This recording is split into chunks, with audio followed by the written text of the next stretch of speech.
Taurus sisters, it's me, Amy. Let's talk about how on earth do you observe Shabbat when you have a loved one in the hospital.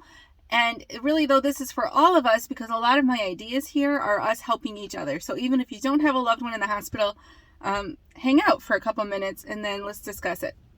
So a lot of you have suffered through this in the last year and a half and are suffering through it now.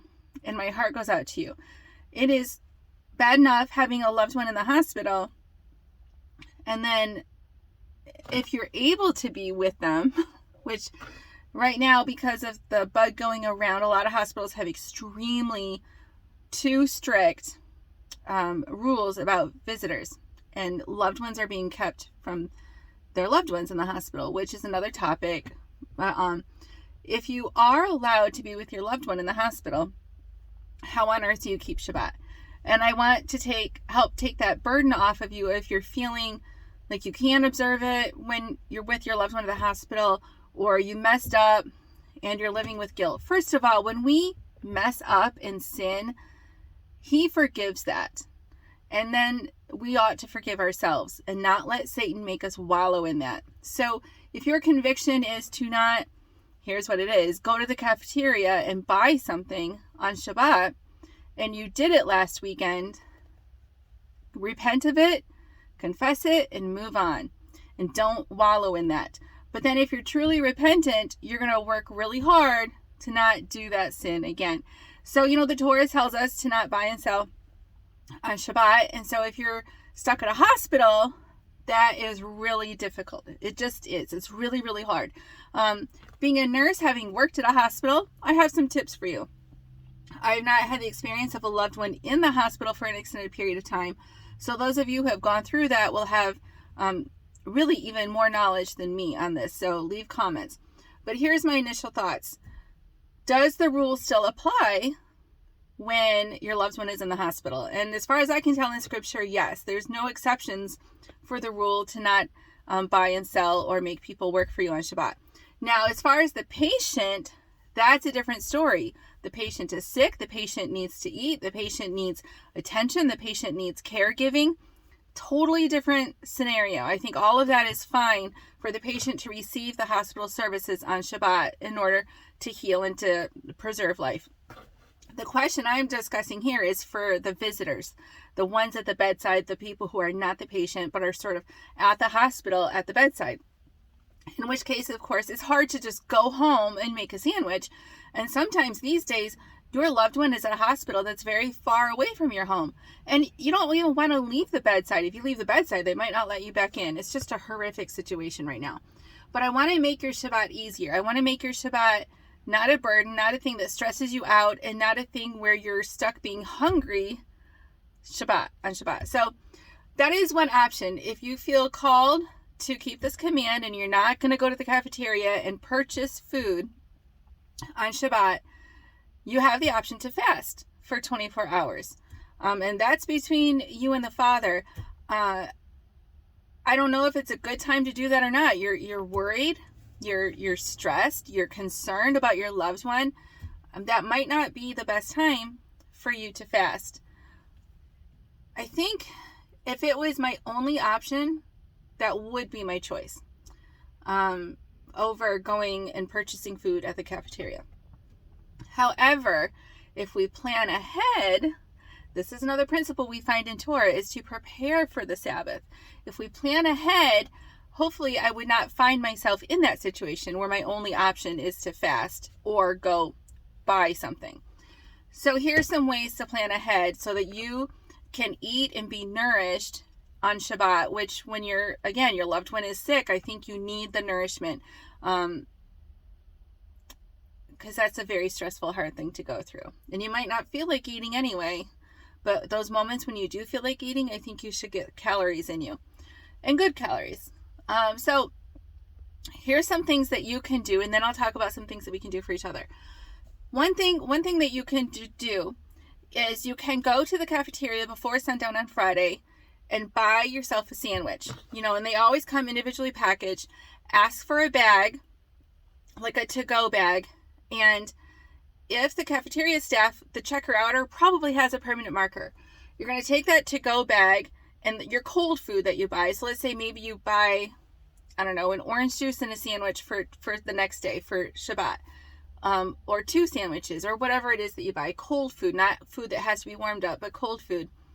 Put it in the bag, tie it closed, and on the bag, write your name and the date, okay? And maybe even the room number that your loved one is in. Because then you're going to take that bag back up to the floor where your loved one is, and you're going to ask the nursing staff very politely, I observe Shabbat, I can't go to the cafeteria tomorrow, so I bought my sandwich ahead. Will you please put this in your fridge for me to have tomorrow? Those staff, the nurses on these floors, have been asked much harder things than that. Don't feel like you're bothering them with this hassle, because it's not really that big of a hassle either. Now, I do think nurses are overworked and tired, but they get asked some really ridiculous requests by family. And this is not ridiculous. This is fine. This is easy. It takes them 1 second. And I'm assuming that because you're a doorkeeper, you're a pleasant person to be around. And even if you're somewhat demanding and assertive, you're still pleasant. You're still a kind person towards people, because that's how we ought to be, even though we're standing up for what we think is right. So they probably already enjoy you being there. They're not going to mind putting a sandwich, your bag, in the fridge. But it is important that it's labeled. So with your name, maybe the patient's room number, and the date that you put it in there, just in case you get transferred to another floor. They might know where to send that tomorrow. Or if by chance you get sent home, you forget the sandwich, they know that in 2 days they're going to throw it away. So that's just courtesy to label it. And again, have the cafeteria staff give you the permanent marker, not the nursing staff, because that's just one less thing for the nursing staff to do. But every floor has a fridge or 2 fridges. Sometimes there's a fridge for the patients, and there's usually a fridge for staff. They will probably put your sandwich in the patient fridge. And it's probably not at a place where you can get to it. It'll be like in their clean room, and you're not allowed to go in there. But it'll be there, and then the next day you can ask a nurse or a medical assistant to go and get you that bag out of the fridge. So that's one option, and that's one of the best options, because then you can kind of choose what you eat, right? So you just go to the cafeteria Friday afternoon before sundown and get what you need for the next day. Keeping in mind you're not going to probably be terribly hungry, so don't pack too much in there. And then you can have another go bag from the cafeteria with stuff that doesn't need to be refrigerated. And carrying around a plastic sack is not lovely, but if you have like one of those sort of fabric grocery sacks, those are really handy to carry around a hospital, because you can put other stuff, like maybe you've got some pretzels and an apple juice that doesn't need to be refrigerated. You can put those in your bag and carry it around the next day. Sometimes I know you're at the bedside all night if they let you. Sometimes you're at a hotel, and sometimes when you're done, you just don't even have time to go anywhere and get anything. These are options for you at the hospital. Another option is if you find yourself there on Saturday or on Shabbat and you weren't able to get something ahead of time, which happens, right? Sometimes we go to the hospital, your loved one goes into the hospital while it's already Shabbat, and you find yourself starving and you don't want to go buy something on Shabbat. The nurses almost always have a stash of sandwiches for the patients. So, the cafeteria will serve food to the patient, but sometimes in between the patients get really hungry, and so at least in the ER, in the ER, cafeteria doesn't really serve our people food, so we always had a fridge full of sandwiches. You can politely, and I would sometimes give those sandwiches to the family in these situations where the family was there for a long time or couldn't leave the bedside, especially parents with children. So I was happy and allowed to give those sandwiches to family members. I know hospitals are even more broke now, so maybe not, but you can also say to the staff, I keep Shabbat, I'm not allowed to go buy something in the cafeteria. Do you have a turkey sandwich I can have? And you better say turkey, or they might bring you something unclean. So ask for the turkey sandwiches, and then, a glass of water. Just so you know, I do think every floor has something available. And if you've been a pleasant, nice person to be around, they're probably going to accommodate you and get you a sandwich from the hospital that's already on their floor. So you're not buying a sandwich. And again, don't feel guilty asking for that. If you are so hungry that you're not thinking well, you're not able to focus on what the doctors and nurses are saying to you about your loved one, you probably need some calories. And so ask them for a sandwich. Because they also, if they're smart, they want you to feel good and not get hangry. Because hangry family makes things even worse. It's already stressful and tense. Don't make it worse by being hangry.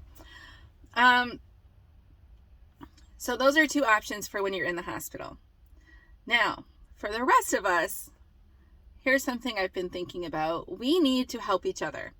When you hear of someone in your congregation, in your local area, who is stuck at the hospital with a loved one, even if the loved one is not a Torah keeper, but the one who is at the bedside is a Torah keeper who you know has the conviction, and maybe some of you don't have the same convictions as me, that's fine.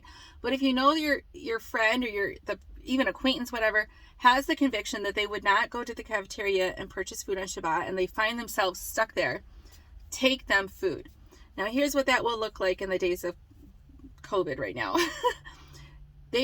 I think there's very few hospitals in the country that will let someone like you just go in and take a bag of food to your friend. What you will have to do probably is text your friend and say, I'm bringing you some food.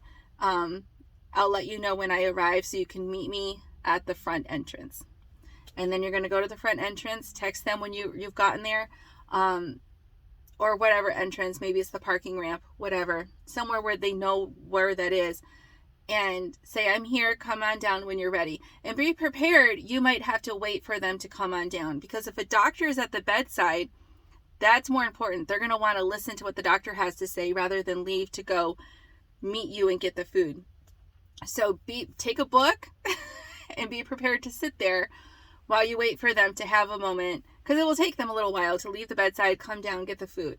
It might take, that could be a 10 or 15 minute walk in some of these big hospitals. So be prepared to sit there. If it's hot food, try to find a way to keep it warm. Don't assume that the person will have access to a microwave, which is why I said earlier, get a sandwich. They probably will not be able to use a microwave. So take them cold food, like a sandwich, potato chips, pretzels, fruit, whatever. Hopefully finger food, and if it's not finger food, make sure you include and make everything disposable. Put it in disposable containers, because they do not want to carry something around. And if it's those Rubbermaid disposables, make sure you put a note inside that says, just throw this away, I don't want it back. And do write things down. If you have instructions like that for the loved one, put a note in there, because their mind is in somewhere much more important. They're not going to remember things as well as they normally do, because they're focused on their loved one. So put a note that says, I hope this helps you. Eat what you want, throw away what you don't want, and throw away all the containers. I don't want them back. Praying for you, blah, blah, blah, something like that. So that they can read it again when it's time to eat and they don't forget. So maybe I'll make another video about cold. You guys leave comments. What are some good meals that you could take to someone that they can hold on to? And if you really, what else might be nice? Like when you check out at Aldi's, you have to buy your bags, and they have those bags that sort of keep stuff cool for a while. What if you packed the food in one of those bags? A little awkward for them to carry around, but it'll keep the food cold longer. And again, if you package it the way I said, in a bag with their name on it, they can then ask the staff to put it into a fridge, but package it separately. The shelf stable, not cold food, and then the cold food in a different baggie, so they can just give it right to the staff to put in the fridge for them. And I think it's totally fine on Shabbat for you to deliver food to these people who are stuck at the hospitals. Again, I don't think you need to deliver it for the patient unless that's their conviction. If the patient prefers to not eat that hospital food on Shabbat, see if you can take food for them too. But this is a really great way to serve each other. And looking back over the past couple of years, I've known lots of people in that situation, and I should have offered to take them food. And people don't want to put you out of your way. People don't want to, and we're all like this. We don't want to trouble anyone. We don't want to. So when you make your offer, say, I'd like to bring you some food. What time is good for you? Instead of this open-ended question of, can I do anything? Do you need any food? And you mean it, but they're going to not, we do this thing. Oh, no, it's okay. No. So just start off with saying it more assertively. I want to bring you some food on Shabbat. Are you allergic to anything, and what what time do you think might be good, but I don't mind waiting in the car if you can't come out right away. So you're already expressing, I'm doing this. And of course they can turn you down, but you've already said, my heart's desire is to bring you some food. And you don't have to go into all of it, like, so you don't have to sit and go to the cafeteria. Like, you don't need to go into all that. They're just going to appreciate it. If you know them and you know that that's their conviction, they're just going to appreciate it. What a great blessing that is. I want to see if I said anything. If you want to go above and beyond, one thing that when I was a floor nurse that I really loved is, although it didn't happen a lot in the ER, but you can make, for example, in that bag that you give to the person with their food, you could also include a Ziploc bag, again, all throwaway, maybe a Ziploc bag with a couple dozen cookies for the staff. And don't say it's for the nurses, because there's a lot more than just nurses taking care of people in the hospital. There's respiratory therapists, and the doctors like cookies, and the nursing assistants like cookies, and the housekeepers like cookies. Who doesn't like cookies? But there's a lot of people involved in the patient's care. So on behalf of the patient, you can send a couple dozen cookies for that loved one to give to the staff. And you can put a note on that says, thank you for all you do caring for my friend so-and-so. Very simple. In Yeshua's name, and then you can sign it, because all the good we do is in the name of Yeshua. What a kind gesture that is. Now, some facilities do not let their staff take gifts anymore, but some do. So it doesn't hurt to try. And that can just be a really kind gesture on behalf of the patient and their family, especially on Shabbat. What a nice day to give gifts to the staff who are caring for the loved one on Shabbat. They don't know it's Shabbat, they don't care about Shabbat, and yet they're giving up their Shabbat to take care of their loved one, of your friend's loved one. So this video was longer than I thought, but if you have other ideas, leave comments below. How can we help each other? We have to help each other. We have to step up and drive and help each other on Shabbat. And some people are in the hospital for a long time, and so you set up a system on Shabbats of who's going to take food to them on these different Shabbats. So any ideas? Bye, sisters. Happy Prep Day.